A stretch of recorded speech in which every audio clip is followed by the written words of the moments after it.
5 अगस्त का दिन पूरे देश का ध्यान अयोध्या के मंदिर पे था। मेरा ध्यान एक दूसरे मंदिर पे था। ये दिल्ली में हमारे न्याय का जो मंदिर है, जिसे हम सर्वोच्च न्यायालय कहते हैं, सुप्रीम कोर्ट कहते हैं, वो भी मंदिर है। न्याय का मंदिर है इस देश का सबसे बड़ा।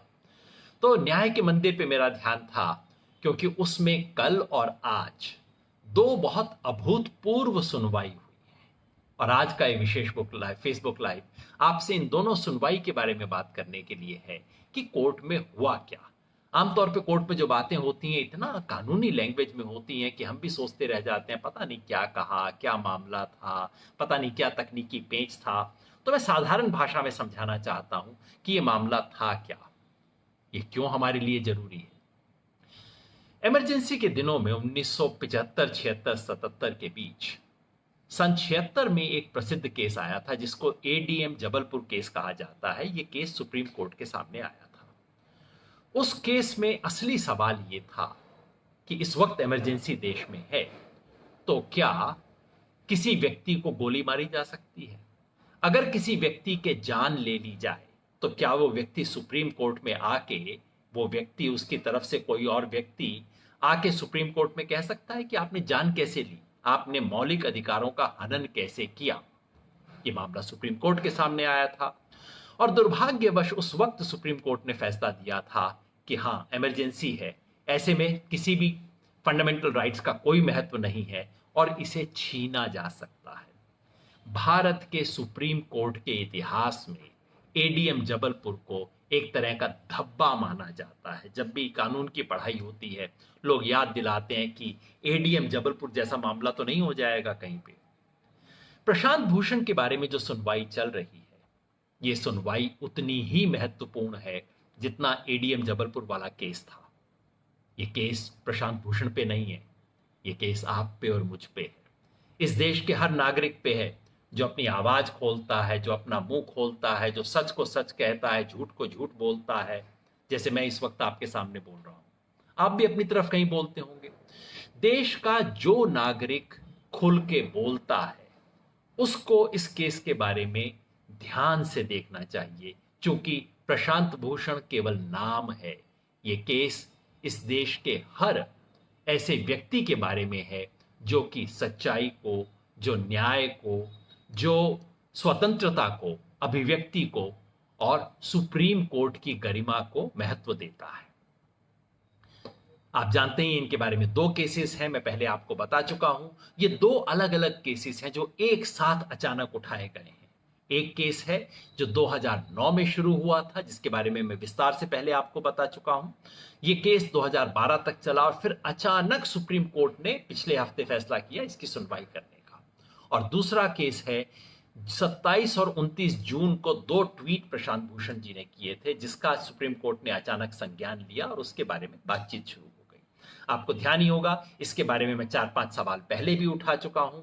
नंबर 1, कि जब पूरा सुप्रीम कोर्ट इस वक्त कह रहा है कि हम केवल मोस्ट अर्जेंट मामलों को ही सुनेंगे और इतने बड़े बड़े मामलों को सुन नहीं रहा, ऐसे में अचानक दो ट्वीट और 8 साल पुराना केस कैसे याद आ गया? दूसरा, वो कोर्ट जो इतना स्लो काम करता है, आज की सुनवाई, 6 हफ्ते बाद अगली सुनवाई, वो कोर्ट अचानक इतना द्रुत गति से कैसे काम करने लग गया? तीसरा, 31 लोगों के सुप्रीम कोर्ट में ले दे के यही 3 लोगों की बेंच क्यों मिली? अरुण मिश्रा जी जस्टिस जो है न्यायमूर्ति, केवल उन्हीं की बेंच को दोनों केस क्यों दिए गए, जबकि उनके बारे में प्रशांत भूषण और उनकी कुछ खुली तल्ख बहसें हो चुकी हैं। उनके बारे में प्रशांत भूषण ने चीफ जस्टिस ऑफ इंडिया को चिट्ठी लिखी है, उनको केस क्यों दिया गया? चौथा सवाल ये कि इसका मामले की जो पिटीशन जिसके आधार पे किया जा रहा था, ये दो ट्वीट वाला मामला, वो पिटीशन तो ऐसी है जिसको किसी सेशन जज के सामने आप रख देंगे, वो फेंक देगा, कहेगा ऐसी बेकार पिटीशन में कैसे एंटरटेन कर सकता हूं। सुप्रीम कोर्ट उसके लिए जगह क्यों निकाल रहा है? ये सब सवाल मैंने पहले उठाए थे, बताए थे, लेकिन सुप्रीम कोर्ट ने फैसला किया है कि संज्ञान लेगा। सुप्रीम कोर्ट ने फैसला किया, सुनवाई होगी। तो कल और आज इन दोनों मामलों की सुनवाई हुई है। कल यानी कि 4 अगस्त को पुराने वाले मामले की सुनवाई हुई जो 2009 में शुरू हुआ था। प्रशांत जी ने तहलका मैगजीन को एक इंटरव्यू दिया था, जिसमें उन्होंने कहा था कि तब से, उससे पहले जो 16-17 जज आए थे, उनमें से आधे कम से कम करप्ट हैं। और दूसरा मुकदमा जो एसएमएस वाला था, उसकी सुनवाई आज हुई। कल की सुनवाई में हुआ क्या, उसके बारे में काफी लोगों के मन में संदेह है, क्योंकि कल बड़ी अद्भुत बात हुई। इस केस के अंदर कुछ भी बात साधारण नहीं हो रही, बड़े अनोखे काम हो रहे हैं। केस में सुनवाई हो रही है वेबसाइट के जरिए, जो कि सब जगह पे आजकल हो रहा है। ऑनलाइन सुनवाई हो रही है, प्रत्यक्ष कोर्ट तो खुला नहीं है। लेकिन उस ऑनलाइन सुनवाई में, वैसे ही ऑनलाइन सुनवाई में बहुत कम लोगों को इजाजत होती है, केवल जो पक्ष हैं, फिर उसके बाद जो उनके वकील हैं और कुछ थोड़े से मीडिया के लोगों को उसके अंदर अनुमति होती है। कल 4 अगस्त को इस केस की सुनवाई शुरू हुई और आपको ध्यान है, मैंने कहा था कि हाँ, सुनवाई होने दीजिए, बहुत अच्छी चीज है। मैंने कहा था मैं स्वागत करता हूं, और अगर इस सुनवाई के अंत में पूरी चीजों की जांच करके एक फेयर ट्रायल करके, फुल और फेयर ट्रायल करके, अंत में अगर यह साबित होता है कि प्रशांत भूषण ने झूठे आरोप लगाए थे, ये जानते हुए झूठे आरोप लगाए थे कि झूठ बोल रहे हैं, और सिर्फ सुप्रीम कोर्ट की इज्जत कम करने के लिए झूठे आरोप लगाए थे, तो प्रशांत भूषण को सजा दीजिए। लेकिन उससे पहले फुल एंड फेयर ट्रायल कीजिए। प्रशांत भूषण ने जो एफिडेविट में लिख के दिया है, उन पे बात हो। उन्होंने, प्रशांत भूषण ने कहा कि ठीक है, आप कहते हैं मैं अनर्गल आरोप लगाता हूं।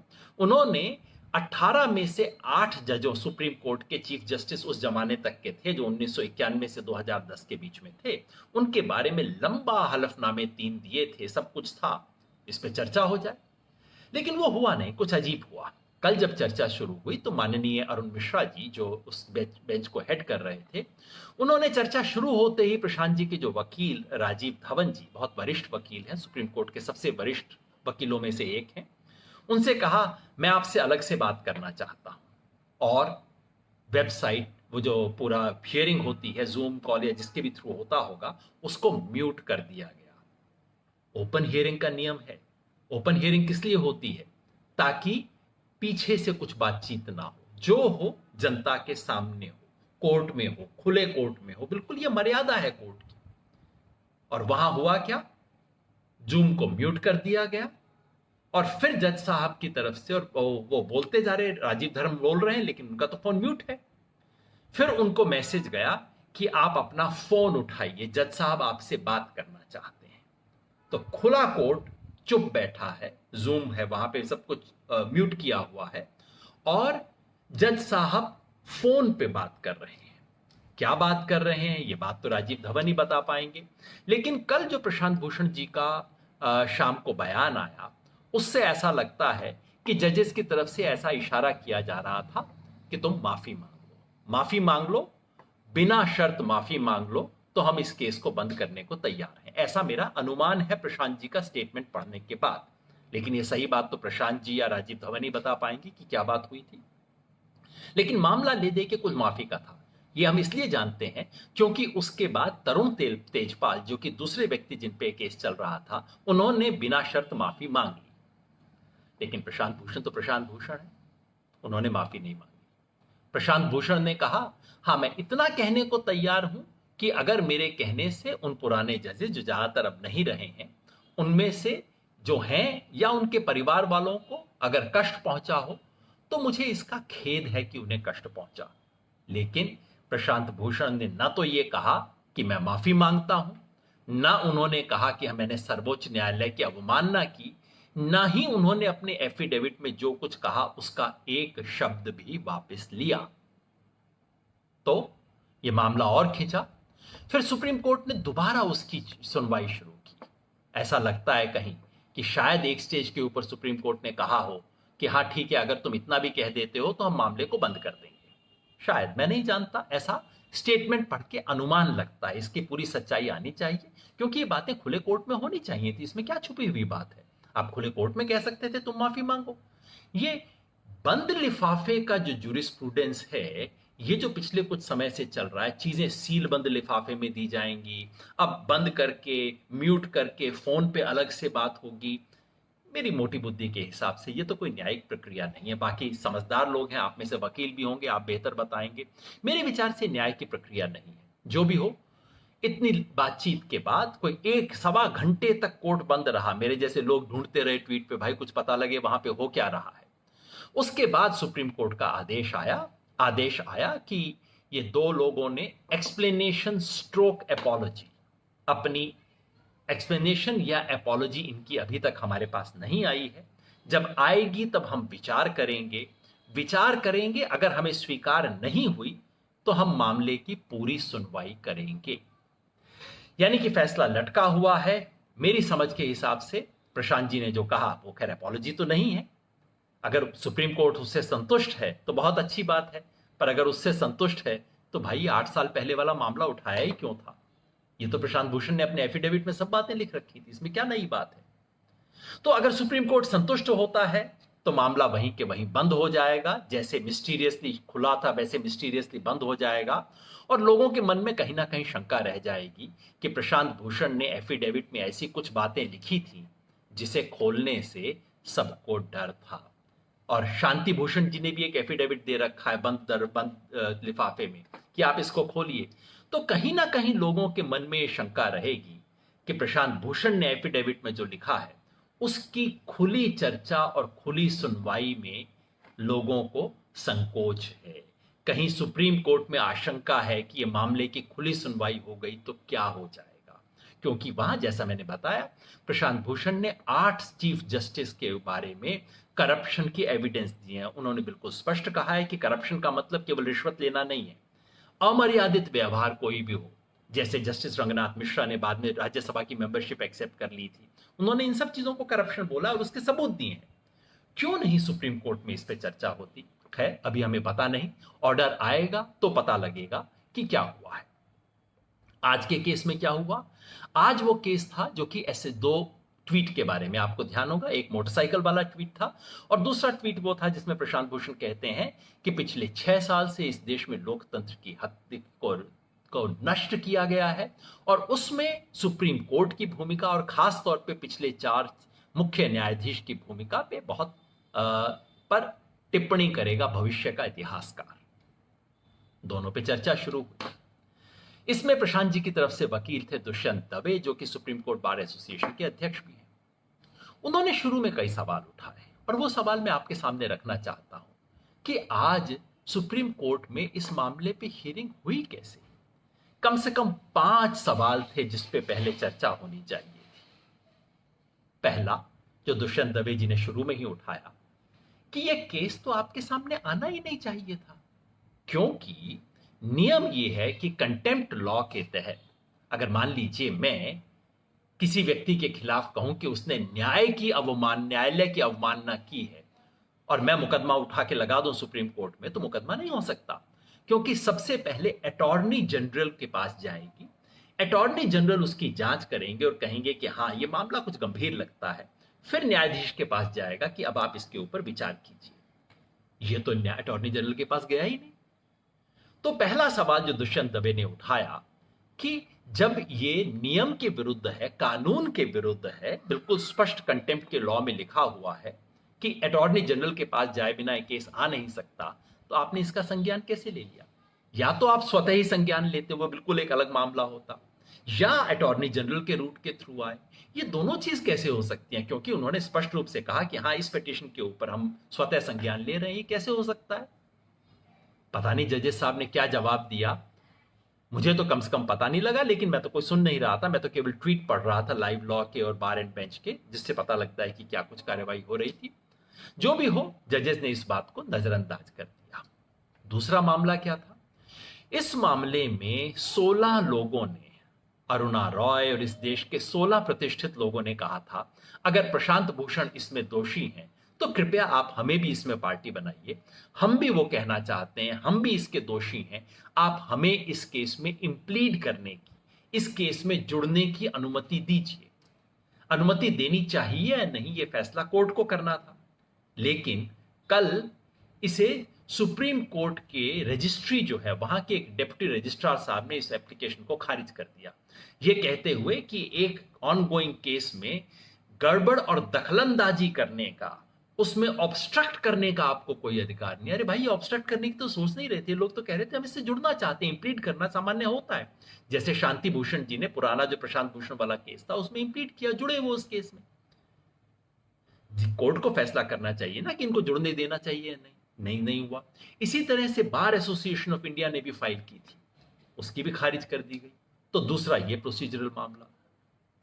तीसरा प्रोसीजरल मामला ये कि इस बीच सुप्रीम कोर्ट में 3 लोगों ने, एन राम जो कि द हिंदू अखबार के एडिटर हुआ करते थे, अरुण शौरी जो देश के प्रतिष्ठित पत्रकार रहे हैं, अटल बिहारी वाजपेयी जी की सरकार में मंत्री भी थे, उन्होंने, और प्रशांत भूषण, इन 3 लोगों ने मिलकर इस कानून को चुनौती दी है कि ये जो कंटेम्प्ट का कानून है, ये कानून अपने आप में संविधान सम्मत है या नहीं है। ये सुप्रीम कोर्ट के सामने है। मेरी मोटी बुद्धि ये कहती है कि अगर सुप्रीम कोर्ट के सामने किसी कानून पर विचार हो रहा है तो फिर पहले उस पर विचार कर लीजिए। यदि आप न्याय करना चाहते हैं तो सही बात ये होनी चाहिए ना, पहले उस पर विचार कर लीजिए कि वो कानून न्याय सम्मत है या नहीं है, और अगर न्याय सम्मत है तो फिर ठीक है, उसके अंदर ट्रायल कीजिए। मेरे विचार से तो पहले उस पर होना चाहिए था विचार। इस पर कोई विचार नहीं, इसके बारे में कोई चर्चा ही नहीं कोर्ट के अंदर। चौथा सवाल जो उठना चाहिए वो ये कि प्रशांत भूषण ने चीफ जस्टिस ऑफ इंडिया को एक चिट्ठी लिखी, ये कहते हुए, कंटेम्प्ट नोटिस आने के बाद, ये कहते हुए कि आप और किसी जज को एक केस दे दीजिए। माननीय अरुण मिश्रा जी जो हैं, उन्होंने मेरे बारे में खुले कोर्ट में एक नहीं कई बार टिप्पणी की है, क्योंकि मैंने उनके कंडक्ट पे कई बार पब्लिक में सवाल उठाए हैं। ऐसे में प्रशांत भूषण ने कहा, मुझे पूरा न्याय मिल सके इसके लिए आप जस्टिस अरुण मिश्रा नहीं किसी और बेंच में लगा दीजिए इस केस को। क्या होना चाहिए? सामान्य की बात है भाई, अगर कोई मेरे से कहे कि तुम मेरे को ठीक न्याय नहीं दोगे, मैं कहूंगा ठीक है भाई, मैं तो न्याय दूंगा, मुझे अपने न्याय में कोई संदेह नहीं है। लेकिन अगर तुम्हारे मन में एक क्षण के लिए भी ये बात आई है कि मैं न्याय नहीं करूंगा, लो मैं हट गया, किसी से करवा लो। सीजेआई 31 में से किसी लोगों को दे सकते थे। प्रशांत भूषण ने लिख के पिटीशन दिया था। क्या इस पे विचार होना चाहिए, नहीं होना चाहिए? आप सोच लीजिए। और पांचवा सवाल, अटॉर्नी जनरल की राय। ठीक है, अटॉर्नी जनरल की राय शुरू में नहीं ली गई, कायदे से तो शुरू में ली जानी चाहिए थी। आज की हियरिंग में अटॉर्नी जनरल बैठे हुए थे माननीय वेणुगोपाल जी। अटॉर्नी जनरल केवल सरकार का वकील नहीं है, सरकार को और देश को और सुप्रीम कोर्ट का सलाहकार है वो। तो दुष्यंत दवे जी ने कहा, जी सुबह से बैठे हुए हैं, इनकी राय भी सुन लीजिए। अटॉर्नी जनरल के वेणुगोपाल, जो कि स्वयं पहले कह चुके हैं कोर्ट के सामने आके, एक बार नहीं कई बार, जब वो वकील हुआ करते थे, वो खुद कंटेम्प्ट के कानून का विरोध कर चुके हैं। इसलिए देश को जानना बड़ा जरूरी था कि वो वेणुगोपाल जी जो कल तक पूरे देश को कहा करते थे कि एक कंटेम्प्ट का कानून गलत है, वो आज कोर्ट के सामने क्या पोजीशन लेते हैं, जानना जरूरी है ना। तो दुष्यंत दवे ने कहा कि कानून कहता है कि अटॉर्नी जनरल को सुनिए, आप उसकी राय दर्ज कीजिए। कोर्ट ने कहा, छोड़िए छोड़िए, इसकी कोई जरूरत नहीं, अगर हमें जरूरत होगी तो हम कर लेंगे। ऐसा हो सकता है, मैं तो कोई कानूनविद नहीं हूं, पर मेरी मोटी बुद्धि के हिसाब से जो हो रहा है ये तो ठीक नहीं होता। खैर, तो इन सारे मामलों को झाड़ते हुए ये एक नहीं 5 सवाल थे, और मेरे को तो लग रहा था आज इन 5 सवालों पे बात होगी। मेरे को तो लग रहा था पहले दूसरे सवाल पे अटक जाएगा, उसके अंदर उत्तर मिलना चाहिए इन चीजों का। बेंच ने फटाफट करते गए, नहीं छोड़िए छोड़िए, अब आगे बढ़िए, अब आगे बढ़िए, अब आप आगे बढ़िए। कुछ सवाल उठे ही नहीं आज। फिर कोर्ट ने पूछा कि ये 2 ट्वीट सही हैं क्या? दुष्यंत दवे ने कहा, साहब पहला जो ट्वीट है ये तो पूरी तरह से फैक्चुअल है, इसमें तो केवल फैक्ट्स बताए गए हैं। जज साहब ने पूछा इसके पीछे कुछ पॉलिटिक्स है? फिर बोले नहीं, मैं हंसी में पूछ रहा था। कहना तो ये चाहिए था सर कि वो जो पिक्चर थी उसमें कुछ पॉलिटिक्स थी क्या, ये सवाल भी पूछना चाहिए था। खैर, मैं भी हंसी में कह रहा हूं। जो बड़ा सवाल था वो था दूसरी ट्वीट को लेके, जहां प्रशांत भूषण जी ने पिछले 4 सीजेआई के बारे में बात की थी। और प्रशांत भूषण जी ने परसों कोर्ट के सामने लंबा एफिडेविट दिया। 134 पेज का एफिड दे के प्रशांत भूषण ने कहा कि हां, मैं इस ट्वीट के एक एक शब्द पे कायम। प्रशांत भूषण ने स्पष्ट कहा कि ये जो जज वाला था, ये जो मोटरसाइकिल वाला था, उसमें एक गलती थी कि साहब मोटरसाइकिल स्टैंड पे खड़ा था। जब स्टैंड पे खड़ा होता है तो आपके लिए हेलमेट अनिवार्य नहीं होता। ये मेरे से भूल हुई है, इसके अलावा इसमें कोई गलत बात मैंने नहीं लिखी है। और दूसरे पे उन्होंने कहा, मैंने सही बात लिखी है, पिछले 6 साल से देश में लोकतंत्र की हत्या हुई है, उसके अंदर सुप्रीम कोर्ट की भूमिका बहुत बुरी रही है। प्रशांत भूषण ने एक नहीं तमाम लंबे उदाहरण दिए। और पिछले 4 सीजेआई में एक एक का नाम लेके प्रशांत भूषण के एफिडेविट ने एक एक के कंडक्ट के बारे में कहा है। वहां करप्शन का आरोप नहीं है, ये याद रखिए। इन 4 सीजेआई के विरुद्ध प्रशांत भूषण ने करप्शन का आरोप नहीं लगाया है, करप्शन शब्द का इस्तेमाल नहीं किया है। उन्होंने केवल ये कहा है कि इन 4 सीजेआई के वक्त देश में बिना इमरजेंसी लगाए हुए जो लोकतंत्र की हत्या हो रही है, उसमें सुप्रीम कोर्ट की भूमिका दुखदायी रही है। उन्होंने वो नहीं किया जो उन्हें करना चाहिए था। और प्रशांत भूषण के एफिडेविट ने एक नहीं लंबी लिस्ट गिनाई है, जजेस को क्या क्या करना चाहिए था, क्या हुआ, क्यों नहीं हुआ। जस्टिस केहर के जमाने में जब कलिको पुल का केस आया, सुइसाइड नोट वाला, आपको याद दिला दूं, बिरला सहारा केस आया, उसके बारे में उन्होंने कहा क्या होना चाहिए था, क्या हुआ। जस्टिस दीपक मिश्रा के जमाने में एक नहीं न जाने कितने केसेस आए, और उन्हीं का जमाना था जबकि 4 जजेस की प्रेस कॉन्फ्रेंस भी हुई। उस प्रेस कॉन्फ्रेंस का आज दुष्यंत दवे जी ने हवाला दिया कि भाई सुप्रीम कोर्ट के जज खुद प्रेस कॉन्फ्रेंस करके कह रहे थे कि लोकतंत्र को खतरा है, सुप्रीम कोर्ट में जो हो रहा है उससे लोकतंत्र को खतरा है। प्रशांत भूषण ने बोल दिया तो क्या हो गया? आप उन जज के खिलाफ कंटेम्प्ट ऑफ कोर्ट लगाएंगे जिन्होंने बोला था? दुष्यंत दवे ने सवाल आज पूछे। उसके बाद आए जस्टिस गोगोई, जिनके अगेंस्ट खुद सेक्सुअल हैरेसमेंट का मुकदमा आया। दुष्यंत दवे ने आज कोर्ट से पूछा कि साहब, जिस महिला ने चीफ जस्टिस ऑफ इंडिया के विरुद्ध आरोप लगाए थे, उस महिला को आपने नौकरी भी वापस दे दी, सब कुछ उसके खिलाफ जितने एक्शन लिए थे सब एक्शन वापस ले लिए। इसका मतलब जो वो बोल रही थी सच्ची बोल रही थी ना? अगर उस महिला ने सुप्रीम कोर्ट के चीफ जस्टिस के विरुद्ध झूठे आरोप लगाए थे तो आपने उसे वापस नौकरी क्यों दे दी? और अगर वो सच्ची थी तो फिर प्रशांत भूषण इसके बारे में क्यों नहीं बोल सकता? सारा देश जिस सवाल पे बोल रहा था। सीजेआई के विरुद्ध मुकदमा, शनिवार के दिन वो विशेष बेंच खोलते हैं, सुप्रीम कोर्ट के दरवाजे शनिवार को खुद खुलवाते हैं, खुद उस बेंच में बैठते हैं, सुनवाई करते हैं, अंत में साइन नहीं करते। दुष्यंत दवे ने पूछा ये सही बात थी क्या? इस पे सवाल नहीं उठने चाहिए क्या? उन्होंने सवाल उठाए। और उसके बाद वर्तमान सीजेआई के काल में कितने महत्वपूर्ण सवाल थे जिन पे चर्चा होनी चाहिए थी, जिन पे कोर्ट को संज्ञान लेना चाहिए था। पूरा देश पूछ रहा है कि इन सवालों पे चर्चा क्यों नहीं होती? प्रशांत भूषण ने सवाल पूछ के क्या जुर्म किया है? ये सब सवाल दुष्यंत दवे ने आज कोर्ट के सामने उठाए। मैं उन्हें सलाम करता हूं। आज भी इस देश में कम से कम कुछ वकील तो बचे हैं जो खड़े होके आंख में आंख डाल के बोल सकते हैं, क्योंकि लोकतंत्र तभी तक जिंदा रहता है जब तक ये हिम्मत बची रहती है। उन्होंने सब सवाल पूछे और 5 जो बड़े सवाल थे। अंत में कोर्ट ने सब कुछ सुनने के बाद, जैसे मैंने कहा, अंत में दुष्यंत दवे ने आग्रह किया कि वेणुगोपाल जी, माननीय अटॉर्नी जनरल जी बैठे, इनकी जरा राय सुन ली जाए। वो बैठे रहे, वो थे वहां पे हियरिंग में, सामने बैठे हुए थे।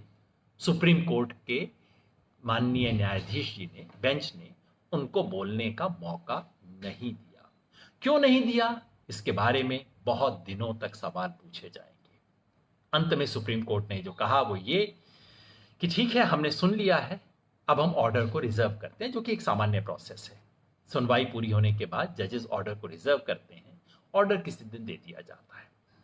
यानी कि दोनों मामलों में, कम से कम दूसरे मामले में सुनवाई पूरी हो चुकी है। मेरी कम से कम उम्मीद रहती कि इनमें से कुछ चीजों पे विस्तार से बात हो सके। दुष्यंत दवे ने हिम्मत से सवाल पूछे। उन्होंने तो ये भी पूछ दिया कि साहब, सारे पॉलिटिकली सेंसिटिव मामले जो हैं वो कुछ खास बेंच को ही क्यों दिए जाते हैं? उन्होंने नाम लेके जज साहब का बोला और कहा कि फला जज साहब को कोई भी पॉलिटिकली सेंसिटिव केस क्यों नहीं दिया जाता। ये सब हुआ, कम से कम कुछ बात हुई। मेरी उम्मीद थी कि इसके बारे में जज साहब सवाल पूछेंगे, सवाल जवाब होगा, पूरी एविडेंस सामने आएगी।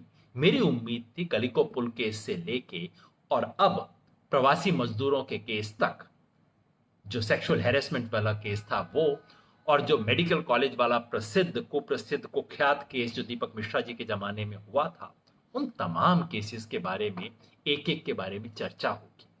पूछा जाएगा प्रशांत भूषण से, बताओ तुम्हारे कहने का क्या आधार है? हालांकि प्रशांत भूषण ने इतने लंबे आधार लगा रखे थे कि उसके बाद किसी को पूछने की गुंजाइश क्या थी। मैं चाहता था इस पे चर्चा हो, उतनी चर्चा तो नहीं हुई जितनी होनी चाहिए थी। लेकिन कम से कम दुष्यंत दवे ने अपनी बात रखी। तो पहले केस में सुनवाई पूरी हो गई है। दूसरे केस में अभी हमें पता नहीं कि सुनवाई पूरी हो गई है या नहीं हुई है। प्रशांत भूषण ने एक स्टेटमेंट दिया है, दुष्यंत दवे और उधर तरुण तेजपाल जी ने अनकंडीशनल माफी मांगी है। अब सुप्रीम कोर्ट को फैसला करना है कि उसके अंदर और सुनवाई होगी या नहीं।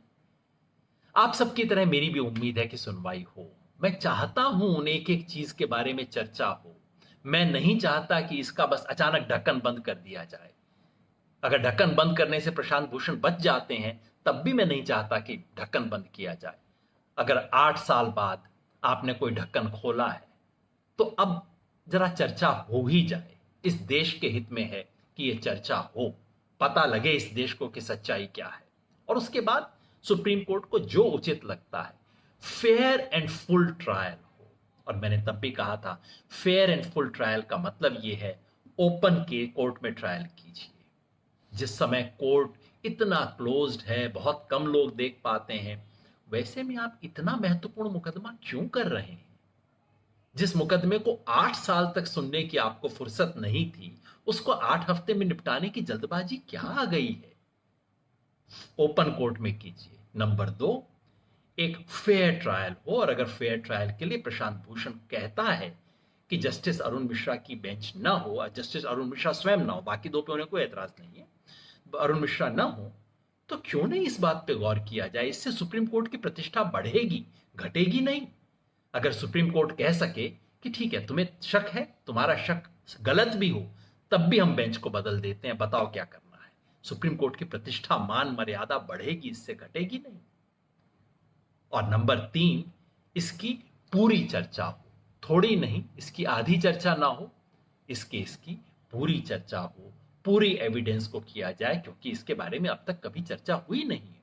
पूरी एविडेंस को लिया जाए, काउंटर एविडेंस मांगी जाए, सारा सच देश के सामने आए। अगर वो आता है तो निर्णय जो भी हो वो सर झुका के स्वीकारना चाहिए, क्योंकि निर्णय कभी आपकी पसंद का नहीं आ सकता। सुप्रीम कोर्ट है, न्यायाधीश हैं, जो उन्हें लगता है न्याय है उसके हिसाब से दें।